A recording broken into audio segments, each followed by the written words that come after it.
इसलिए आपको पूरा फोकस से स्टार्टिंग के 5 से 6 चैप्टर्स पढ़ने हैं और उसमें सबसे पहला चैप्टर है काइनेमेटिक्स। यह अप्रॉक्सीमेटली हम बोलें 8% वेटेज है इस चैप्टर का। नीरज चोपड़ा ने जब हमारा गोल्ड मेडल जीता था तो उन्होंने जेवलिन को थ्रो करा था। तो हम कितने एंगल पर थ्रो करें? Believe in your preparation, trust the process, your dream college awaits. तो बच्चों काइनेमेटिक्स की हेल्प से हम बता सकते हैं कि ऑब्जेक्ट कितना डिस्प्लेस हुआ। तो अगर आप ऐसा करोगे आपकी काइनेमेटिक्स का बेस बहुत अच्छा हो जाएगा। हेलो बच्चों, तो आज हम डिस्कस करने वाले हैं एक और बहुत ही इंटरेस्टिंग टॉपिक जिसका नाम है sir why kinematics important in NEET physics. क्यों काइनेमेटिक्स इंपॉर्टेंट है आपकी फिजिक्स की जर्नी में। चलो इसको हम डिस्कस करते हैं।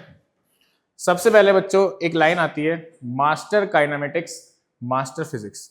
क्या मतलब है इसका? भाई जैसे आपने सुना होगा कि किसी बिल्डिंग को अगर आपको बनाना है तो उसका क्या मजबूत होना चाहिए? फाउंडेशन, उसका बेस। वैसे ही बच्चों अगर आपको अपनी फिजिक्स की बिल्डिंग खड़ी करनी है, 11th की फिजिक्स अच्छी करनी है, 12th की फिजिक्स को स्ट्रॉन्ग करना है, तो आपका बच्चों फाउंडेशन अच्छा होना चाहिए। और पहला चैप्टर जो है हमारा फाउंडेशन, जिसको हम बोलते हैं फिजिक्स में काइनेमेटिक्स, ये बच्चों अगर आपने मास्टर कर लिया तो आपकी 11th की फिजिक्स बहुत अच्छी और बहुत स्ट्रॉन्ग हो जाएगी। तो बच्चों समझते हैं व्हाट इज काइनेमेटिक्स, कि ये काइनेमेटिक्स है क्या। What is kinematics? इस काइनेमेटिक्स शब्द का मतलब क्या है? तो बच्चों कोई ऑब्जेक्ट अगर चल रहा है तो उसके पास कुछ ना कुछ उसकी स्पीड होगी, वेलोसिटी होगी। तो हम इन वेरिएबल्स का यूज करके काइनेमेटिक्स में बता सकते हैं कि कितने टाइम के बाद उस ऑब्जेक्ट का डिस्प्लेसमेंट क्या होगा, उस ऑब्जेक्ट की स्पीड क्या होगी, उस ऑब्जेक्ट के पास एक्सेलरेशन है तो वो ऑब्जेक्ट कितनी दूर जाके रुकेगा। यानी कि काइनेमेटिक्स के अंदर हम स्टडी करते हैं study of object without knowing the cause of motion. यानी कि आपको मोशन का कॉज नहीं पता होता, आपको बस इतना पता है कि ऑब्जेक्ट के पास वेलोसिटी है, ऑब्जेक्ट के पास एक्सेलरेशन है, ऑब्जेक्ट के पास डिस्प्लेसमेंट है।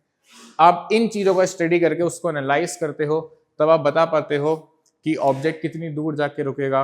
अगला जो चैप्टर है जिसको हम बोलते हैं dynamics, NLM, Newton's law of motion, वहां हम पढ़ते हैं कि एक्चुअल कॉज क्या है इस मोशन का। तो हम जानते हैं कि बच्चों कॉज क्या है मोशन का, कि ऑब्जेक्ट के ऊपर फोर्स लग रहा है। बट उन क्वेश्चंस को आप तभी सॉल्व कर पाओगे जब आपका बेस अच्छा होगा, यानी कि आप काइनेमेटिक्स को समझोगे। तो बच्चों फाउंडेशन है फिजिक्स में 11th क्लास में काइनेमेटिक्स। इस चैप्टर के ऊपर बच्चों आपको मास्टरी करनी है अगर आपको अपनी 11th की फिजिक्स अच्छी करनी है। अच्छा, अगर मैं कुछ ट्रेंड्स की बात करूं कि नीट में सर इसका कितना वेटेज है, तो आपको याद रखना है बच्चों 3 to 4 क्वेश्चंस आपके हर साल पूछे जाते हैं काइनेमेटिक्स से। यानी कि 180 में से एक क्वेश्चन 4 मार्क्स का है, तो 3 into 4 या 12 से 16 मार्क्स आपके हो गए 180 में से। कितने मार्क्स हो गए बच्चों? 12 से 16। यह अप्रोक्सीमेटली हम बोले 8% वेटेज है इस चैप्टर का। तो बच्चों याद रखना ये चैप्टर आपकी फाउंडेशन के लिए बहुत अच्छा है। क्या लिखा है? The foundation pillar of mechanics. जो बच्चों आपकी मैकेनिक्स है, स्टार्टिंग के 5 chapters, kinematics, NLM, centre of mass, work power energy, rotation, इन सब में बच्चों काइनेमेटिक्स का बहुत यूज है। इन 7 चैप्टर्स को हम कंबाइंड से क्या बोलते हैं? मैकेनिक्स। इसका सबसे ज्यादा यूज आपको देखने को मिलेगा NLM में, न्यूटन्स लॉ में। सर कैसे? तो आप वहां पढ़ते हो किसी ऑब्जेक्ट के पास फोर्स लग रहा है, अब फोर्स को आपको निकालना है, तो सर हमें नीड होगी एक्सेलरेशन की। तो एक्सेलरेशन की वैल्यू कौन बताएगा? काइनेमेटिक्स। वर्क पावर एनर्जी, भाई बेसिक सी डेफिनेशन आप सबने पढ़ी होगी 9th-10th क्लास में। क्या होता है? Work, force into displacement. तो वहां भी क्या आ गया? डिस्प्लेसमेंट। उसकी जानकारी हमें कौन देगा?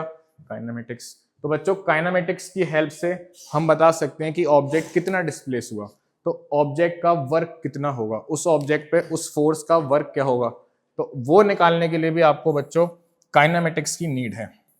थर्ड और मोस्ट इंपॉर्टेंट एप्लीकेशन है आपका 12th क्लास में आता है इलेक्ट्रोस्टैटिक्स। कि मान लो आपके पास एक चार्ज पार्टिकल है, उसको आपने इलेक्ट्रिक फील्ड में रखा, वो एक्सेलरेट हो रहा है, उसको आपने परपेंडिकुलर इलेक्ट्रिक फील्ड में किसी वेलोसिटी से फेंक दिया, तो वो कितनी दूर जाके रुकेगा, उसका मोशन क्या होगा। अब यहाँ एक टर्म यूज कर रखी है प्रोजेक्टाइल। तो बच्चों आपने सुना होगा कि आप अब क्रिकेट मैच देख रहे हो तो किसी प्लेयर्स ने किसी बॉल को 6 मारा, तो उसका जो पाथ है, प्रोजेक्टाइल पाथ, उसकी अगर आपको स्टडी करनी है तो अगेन कहाँ करेंगे सर? काइनामेटिक्स में। सेम ऐसी अगर चार्ज पार्टिकल है किसी इलेक्ट्रिक फील्ड में और आपने इलेक्ट्रिक फील्ड परपेंडिकुलर लगा रखा है चार्ज पार्टिकल के मोशन के, तो बच्चों चार्ज पार्टिकल का पाथ भी कैसा होगा? प्रोजेक्टाइल। तो वहां पर भी आपको काइनामेटिक्स की नीड आएगी। यानी 12th क्लास का बेसिक्स कहाँ जुड़ा है? 11th क्लास के फाउंडेशन में, काइनामेटिक्स में। इसलिए बच्चों याद रखना, अगर काइनामेटिक्स आपकी वीक है तो वीक आपकी मैकेनिक्स होगी, तो आगे की चैप्टर्स आपके अच्छे नहीं हो पाएंगे। इसलिए आपको पूरा फोकस से स्टार्टिंग के 5 से 6 चैप्टर्स पढ़ने हैं और उसमें सबसे पहला चैप्टर है काइनामेटिक्स। बहुत अच्छे से, बहुत कामली आपको पढ़ना है, एक एक कॉन्सेप्ट को समझना है। नेक्स्ट हम बात करते हैं इनके ग्राफ्स की, कि बच्चों काइनामेटिक्स के अंदर ग्राफ्स आते हैं। आपने पढ़ा होगा position time graph, x versus T graph. तो इस ग्राफ का स्लोप आपको क्या बताएगा sir? Velocity. Slope of x T curve आपको क्या बताएगा? तो आप बोलोगे sir slope of x versus T हमें बताएगा वेलोसिटी। वेलोसिटी टाइम ग्राफ हमें क्या बताएगा सर? v by T. तो इस ग्राफ का स्लोप हमें बताता है slope of v versus t, ये हमें बताता है एक्सेलरेशन। इस ग्राफ का एरिया क्या बताता है सर? डिस्प्लेसमेंट। कौन सिखाएगा? काइनामेटिक्स। यानी कि काइनामेटिक्स के अंदर आपके ग्राफिकल क्वेश्चंस आते हैं। हम ऑब्जेक्ट की पोजीशन और टाइम ग्राफ से क्या बता सकते हैं? उस इंस्टेंट पे उस ऑब्जेक्ट की वेलोसिटी क्या है। हम किसी भी ऑब्जेक्ट का एक्स वर्सेस टी ग्राफ देख करके उस ऑब्जेक्ट की एवरेज वेलोसिटी बता सकते हैं। तो बच्चों काइनामेटिक्स का रूल जो है वो बहुत बड़ा है। काइनामेटिक्स का जो चैप्टर है वो अपने आप में वास्ट चैप्टर है और काफी चैप्टर्स आपस में लिंक्ड है, तो आप इसको बिल्कुल भी स्किप मत करना, क्योंकि जिन बच्चों की काइनामेटिक्स वीक होती है उनकी फिजिक्स भी वीक होती है। नेक्स्ट, कैसे सर हम मास्टर करें? आपके पास क्या क्या टॉपिक्स हैं कि हम उन टॉपिक्स को होल्ड करके काइनामेटिक्स पे कमांड बना सकते हैं? तो बच्चों सबसे पहला टॉपिक है आपके पास प्रोजेक्टाइल मोशन, जिसका थोड़ी देर पहले मैंने आपको एग्जांपल दिया कि आपने बच्चों कभी ना कभी पौधों में पानी डाला होगा पाइप से, तो पाइप में जो वाटर का जो पाथ है वो कैसा है? Projectile motion. क्रिकेट आप खेल रहे हो, किसी बैट्समैन ने बॉल को हिट करा, उसका पाथ कैसा है? Projectile motion. आपने सुना होगा कि जेवलिन थ्रो होता है। नीरज चोपड़ा ने जब हमारा गोल्ड मेडल जीता था तो उन्होंने जेवलिन को थ्रो करा था। तो हम कितने एंगल पर थ्रो करें ताकि जो हमारा जेवलिन है वो सबसे दूर जाके गिरे, उसकी रेंज मैक्सिमम हो? हम कैसे पता लगाएं? कौन बताएगा? काइनामेटिक्स। प्रोजेक्टाइल मोशन कि आप टाइम बता सकते हो कि ऑब्जेक्ट कितनी देर हवा में रहेगा, कितनी ऊंचाई तक जाएगा, कितनी दूर जाएगा।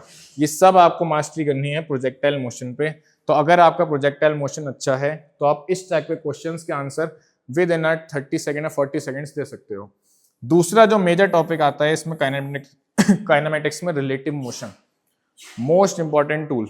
फॉर एग्जाम्पल मान लो इसमें एक फेमस टाइप बनता है कि एक चोर है, वो भाग रहा है किसी स्पीड से, तो वो भाग रहा है और वो 100 मीटर आगे है।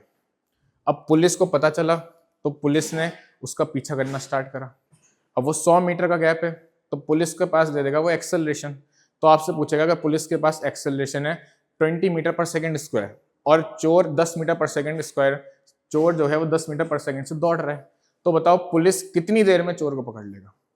तो इस टाइप के क्वेश्चंस जो आपके होंगे रिलेटिव मोशन के, वो बहुत इंटरेस्टिंग होते हैं और आपको सॉल्व करने आने चाहिए। दूसरा इसमें टाइप बनती है रिवर बोट प्रॉब्लम, कि करंट की स्पीड दे दी, बोट आपकी जा रही है परपेंडिकुलर, तो कितनी देर में ये एक एंड से दूसरे एंड तक पहुंचेगी। और इसमें टॉपिक बनता है रेन मैन प्रॉब्लम, कि बच्चों आपने देखा होगा कि अगर हम बारिश में चल रहे हैं तो अगर बारिश की स्पीड है कुछ, तो अगर आपकी स्पीड आप बाइक पे चल रहे हो तो आपने देखा होगा कि जो बारिश है वो कुछ टेढ़ी हो जाती है और तेजी से हमारे मुंह को हिट करती है, यानी कि हमारे मुंह पर जो पानी की बूंदें हैं वो तेज पड़ती हैं। ऐसा क्यों होता है? तो ये हम सब सीखेंगे रिवर मैन प्रॉब्लम में। और लास्ट है कैलकुलस इन काइनामेटिक्स। कैलकुलस इन काइनामेटिक्स का मतलब है कि आपके पास अगर वेरिएबल एक्सेलरेशन है, मान लो भाई ऐसा कोई ऑब्जेक्ट है जिसका एक्सेलरेशन टाइम के साथ वेरी हो रहा है, जैसे मान लो आप बस में आप सफर कर रहे हो, तो ऐसा तो नहीं है कि बस एक कांस्टेंट एक्सेलरेशन चलती है। कभी बस की स्पीड तेज होती है, कभी हल्के होती है, कभी ब्रेक मारता है ड्राइवर, यानी कि वहां क्या है? Variable acceleration. और जब भी ये वेरिएबल एक्सेलरेशन का वर्ड आएगा बच्चों इन्वॉल्व होगी कैलकुलस। तो इस टाइप के क्वेश्चन भी आपको प्रैक्टिस करने हैं। ये 3 मेजर टॉपिक्स हैं जो मैं आपको बता रहा हूं, अगर आपने ये मास्टरी कर ली तो आपका डर काइनेमेटिक्स से निकल जाएगा। नेक्स्ट है आपके पास कि क्या क्या मिस्टेक्स होती हैं जो हम काइनेमेटिक्स को लेकर करते हैं। पहला है कि हम, जैसे मैंने फॉर एग्जांपल लिया कि अगर हमने क्वेश्चन अच्छे से नहीं पढ़ा तो हम डिस्टेंस और डिस्प्लेसमेंट में कभी कभी कंफ्यूज हो जाते हैं। तो बच्चों याद रखना है, डिस्टेंस कैसी क्वांटिटी है तो आपको पता है स्केलर, डिस्प्लेसमेंट कैसी क्वांटिटी है तो बच्चों वेक्टर। डिस्टेंस क्या होता है, total path length covered by the particle. Displacement क्या होता है, the shortest distance between 2 points, A और बी के बीच की शॉर्टेस्ट डिस्टेंस को हम क्या बोलेंगे, डिस्प्लेसमेंट। तो डिस्प्लेसमेंट कैसी क्वांटिटी है, वेक्टर। तो डिस्टेंस कैसी क्वांटिटी है, स्केलर। इसका आपको ध्यान रखना है। और सबसे इंपॉर्टेंट बात है, इस चैप्टर को पढ़ने से पहले आपको क्या पढ़ना है, वेक्टर। अगर मैं बोलूं फाउंडेशन ऑफ फिजिक्स क्या है, कि सर हमें फिजिक्स को स्ट्रॉन्ग करना है, तो उससे पहले आपको स्ट्रॉन्ग करना है वेक्टर। अगर आपको वेक्टर की समझ है तो आपकी फिजिक्स का जो पिलर है, जो फाउंडेशन है, वो बहुत अच्छा होगा। आपकी जो फिजिक्स है वो बहुत अच्छी होगी। तो याद रखना है कि हमें वेक्टर नेचर को नहीं छोड़ना है। जैसे कि मैंने आपको डिस्टेंस और डिस्प्लेसमेंट में बताया कि डिस्टेंस कैसी क्वांटिटी है, स्केलर, डिस्प्लेसमेंट कैसी क्वांटिटी है बच्चों, वेक्टर। और साथ के साथ कि हम ग्राफ को गलत रीड कर लेते हैं।